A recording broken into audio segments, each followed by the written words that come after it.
Good evening विद्यार्थियों। आज हिंदी की कक्षा में हम 10वीं के विद्यार्थियों को पाठ संख्या 9 ब्रजबासी इसका पाठन करेंगे। पठन पाठन होगा, अध्ययन होगा और इसकी चर्चा की जाएगी। विद्यार्थियों, इसके पहले मैंने आप लोगों को पाठ 6 दो संस्मरण का प्रश्न बताया था। पाठ 7 हिम और पाठ 8 प्रण, यह दो पाठ कट कर दिया गया है। इसकी जानकारी मैं आप लोगों को ऑडियो के माध्यम से दे चुका हूं। जो लोग ऑडियो को सुने ना हो, एक बार फिर से आप लोग सुन लीजिए, क्योंकि कुछ विद्यार्थियों को लगता है कि बीच में से पाठ छूट गया है। पाठ जो कट किया गया है उसको नहीं पढ़ा रहा हूं और बाकी पाठ पढ़ाया जा रहा है। तो अब 7वां और 8वां पाठ अपना कट कर दिया गया है, हिम और प्रण। 9वां पाठ यहाँ पर जो लोगों को पढ़ना है, पाठ का नाम है ब्रजबासी और इसके कवि हैं भक्त सूरदास। तो सबसे पहले हम लोग भक्त सूरदास का जीवन परिचय देखेंगे संक्षिप्त रूप से, और इसके बाद फिर पाठ की चर्चा की जाएगी। भक्त सूरदास बहुत ही बड़े सगुणोपासक कवि हैं। सूरदास जी के बारे में अनेक प्रकार की किंवदंतियां प्रचलित हैं। उनके जन्म के संबंध में, उनके अंधत्व के संबंध में ऐसी अनेक बातें किंवदंतियों के रूप में, लोक कथाओं के रूप में चर्चित हैं। सूरदास कृष्ण भक्ति शाखा के श्रेष्ठ कवि हैं। विद्यार्थियों, इसके पहले मैं हिंदी साहित्य का इतिहास, उसका नामकरण और काल विभाजन बताया हूं आप लोगों को। मध्यकाल में दो खंड हो गए, पूर्व मध्यकाल और उत्तर मध्यकाल। पूर्व मध्यकाल जिसे भक्ति काल कहते हैं, उत्तर मध्यकाल रीतिकाल। तो इसी भक्ति काल के ये सब कवि हैं। पूर्व मध्यकाल या भक्ति काल जिसका समय है 1375 से 1700 ईस्वी। तो इस कालखंड के सभी भक्त कवि हैं। सूर, मीरा, तुलसीदास, रहीमदास, ये सभी कवि इस कालखंड से संबंधित हैं। भक्ति काल को हिंदी साहित्य का स्वर्ण काल या स्वर्ण युग भी माना जाता है। सूरदास जी भगवान श्री कृष्ण के परम उपासक रहे और उन्होंने कृष्ण की बाल लीलाओं से लेकर के, कृष्ण के जन्म से लेकर के और संपूर्ण महाभारत के वृत्तांत तक की घटना को अपने महान ग्रंथ सूर सागर में वर्णित किया है। सूरदास जी की प्रसिद्ध रचनाएं हैं सूर सागर, सूर सारावली और साहित्य लहरी। यह उनकी प्रामाणिक रचनाएं हैं, किंतु उनकी ख्याति का, उनकी लोकप्रियता का, उनकी प्रतिष्ठा का सबसे बड़ा कारण जो ग्रंथ है, वह ग्रंथ है सूर सागर। उसी सूर सागर से पंक्तियां ली गई हैं। बच्चों, जिस तरह से गोस्वामी तुलसीदास जी की प्रसिद्ध रचना रामचरितमानस है, इसी तरह से मोटा ग्रंथ सूर सागर है, जिसमें भगवान श्री कृष्ण की अनेक लीलाओं की चर्चा महात्मा सूरदास जी ने किया है। यहाँ पर सूरदास जी का संक्षिप्त परिचय दिया गया है, देखें आप लोग। जन्म 1478, आगरा उत्तर प्रदेश। ऐसे सूर के जन्म स्थान के बारे में कुछ मतभेद भी है।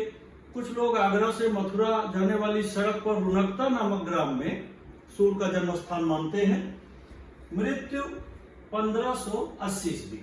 अभी मैंने आप लोगों को बताया जो भक्ति काल का समय 1375 से 1700 ईस्वी, इसी कालखंड के कवि हैं सूरदास जी। परिचय: भक्त सूरदास वात्सल्य रस के मर्मज्ञ कवि माने जाते हैं। वात्सल्य रस, वात्सल्य रस क्या है? अभी रस का प्रकरण अपने पाठ्यक्रम में नहीं है, फिर भी मैं थोड़ा सा शार्ट में आप लोगों को बता दे रहा हूं। रस पहले 9 थे। सूरदास के कारण ही वात्सल्य नामक 10वां रस साहित्य में पैदा हुआ। सूरदास जी ने भगवान श्री कृष्ण के बाल स्वरूप का, बालक कृष्ण का ऐसा सुंदर, रोचक, मोहक मधुर चित्रण किया अपनी रचनाओं में, अपने पदों में, कि जिसके कारण साहित्य में 10वें प्रकार का रस यानी वात्सल्य रस पैदा हो गया। वात्सल्य रस क्या है? छोटे बच्चों के प्रति बड़े लोगों के मन में जो प्रेम भाव पैदा होता है वह वात्सल्य रस है।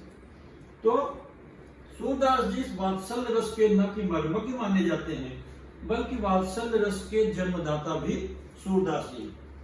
आपने श्रृंगार और शांत रसों का भी मर्मस्पर्शी वर्णन किया है। श्रृंगार रस और शांत रस, ये सब रस के प्रकार हैं।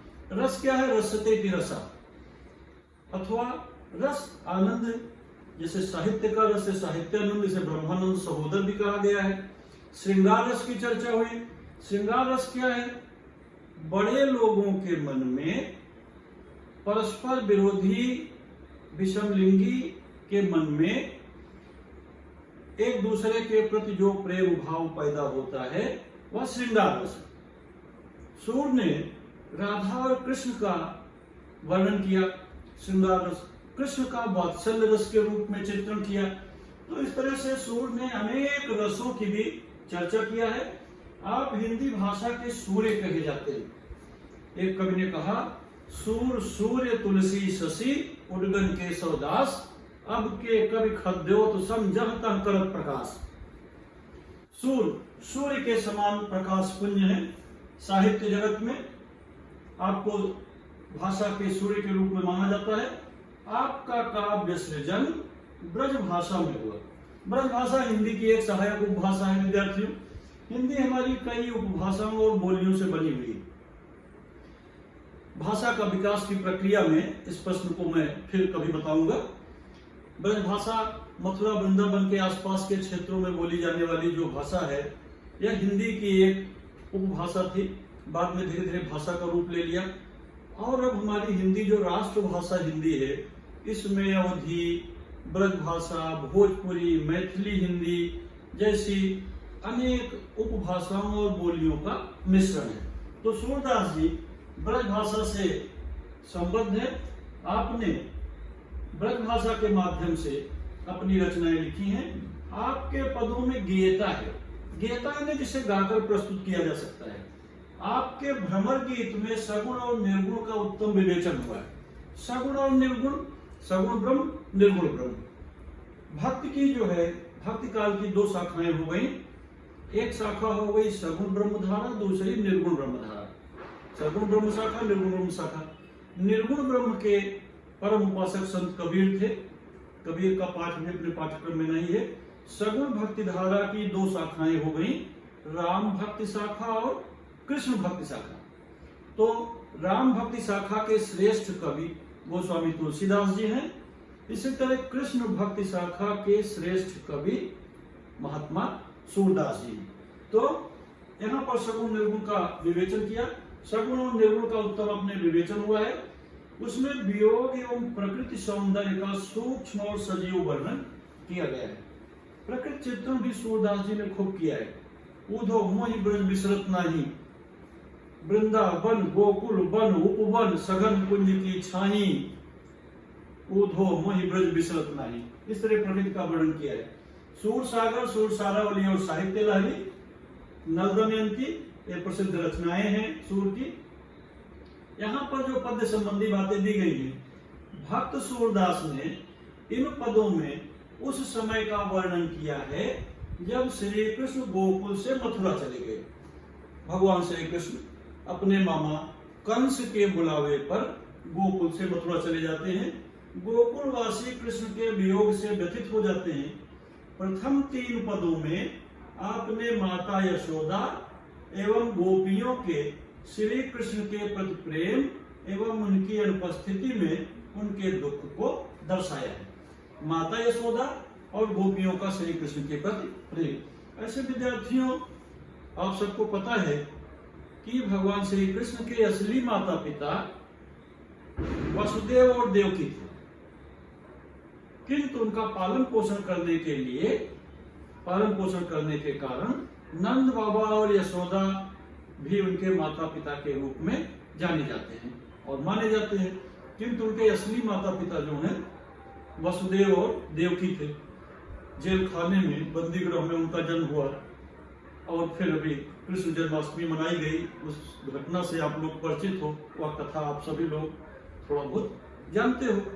किस तरह से वसुदेव ने यमुना नदी पार करके अपने एक मित्र नंद जी के यहाँ कृष्ण को पहुंचा दिया।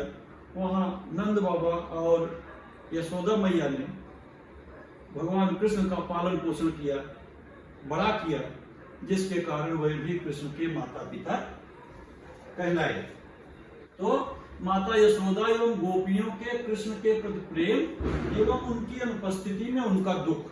जब कृष्ण गोकुल से मथुरा चले जाते हैं अक्रूर के बुलाने पर, और फिर वहां बड़ी बड़ी अनेक लीलाएं करते हैं, कंस आदि का वध करते हैं, तो महाभारत में इस सब घटना का वर्णन किया गया है। इसकी चर्चा यहाँ पर की गई विद्यार्थियों। तो यहाँ पर इस तरह से 3 पदों में यहाँ कृष्ण की जो बातें हैं, माता यशोदा और गोपियों के जो उनका प्यार दर्शाया गया है, उसकी चर्चा की गई।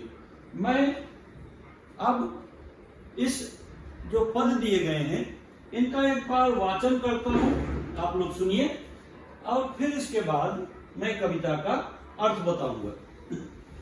तो सबसे पहले जो पहला पद है, यहाँ पहले पद में जो प्रश्न दिया गया है, आप लोग इसको देखेंगे किस तरह से ब्रज भाषा में, ब्रज भाषा की शब्दावली कैसी है, वहां पद कैसे हैं। देखें, जसोदा शब्द कहा गया, जसोदा। अब खड़ी बोली में इसको हम लोग क्या कहते हैं, यशोदा, मगर ब्रज भाषा में जसोदा।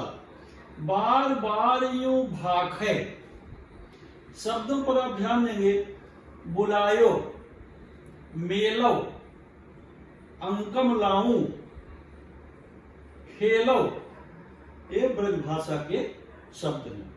खड़ी बोली में इसके लिए हम बुलायो, बुलाया, राखे, राखे, भाखे, बोले या कहे, इस तरह के शब्दों का प्रयोग करेंगे। तो मैं पद पढ़ता हूं, देखिए आप लोग सुनिए। जसोदा बार बार यूं भाखे, है को ब्रज में हितु हमारो, चलत गोपाल ही राखे। यशोदा बार बार यूं भाखे, कहा काज मेरे छगन मगन को, नृप मधुपुरी बुलायो, सुफलक सुत मेरे प्राण हरण को, काल रूप है आयो।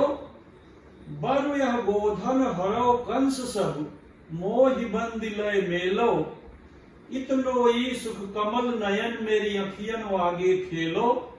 बासर वदन बिलोकत जीवो, निस निजवंकम लाऊं, तेहि बिछुड़त जो जियो कर्म बस, तो हसिकाह बुलाऊं। तेहि बिछुड़त जियो कर्म बस, तो हसिकाह बुलाऊं। कमल नयन गुण टेरत टेरत, दुखित नंदजू की रानी। पहला पद। दूसरा पद देखिए, प्रीति कर काहू सुख न लहो, प्रीति पतंग करी पावक सो, आपै प्राण दहो।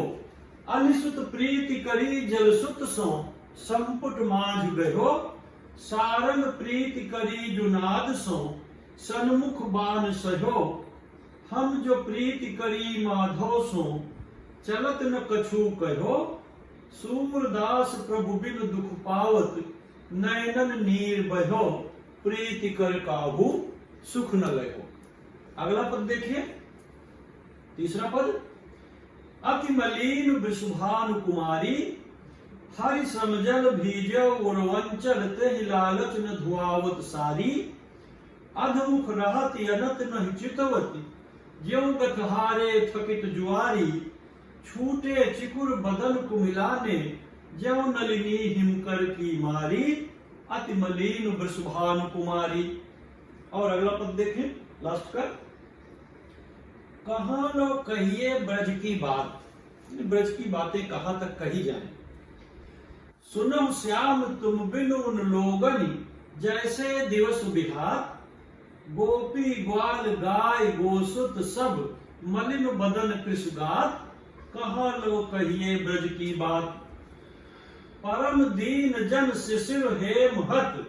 अम्बुज गण बिनुपात, जो को आवत देख दूर ते वही पूछत कुशलात, चलन न देत प्रेम वातुर उर कर चरणन लपटात, कहाँ लो कहिए ब्रज की बात।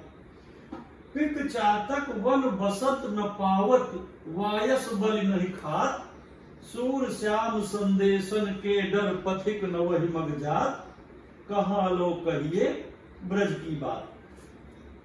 और अगला लास्ट पद देखें, उधव मोहि ब्रज बिसरत नाही, वृंदावन गोकुल वन उपवन, सघन कुंज की छाही, रात समय माता जसुमति और नंद देख सुख पावत, माखन रोटी दह्यो सजायो अतिहित साथ खवावत, गोपी ग्वाल बाल संग खेलत सब दिन हसत सिरात, सूरदास धन धन ब्रजवासी जिन सो हितु जद तात, ऊधो मोहि ब्रज बिसरत नहीं।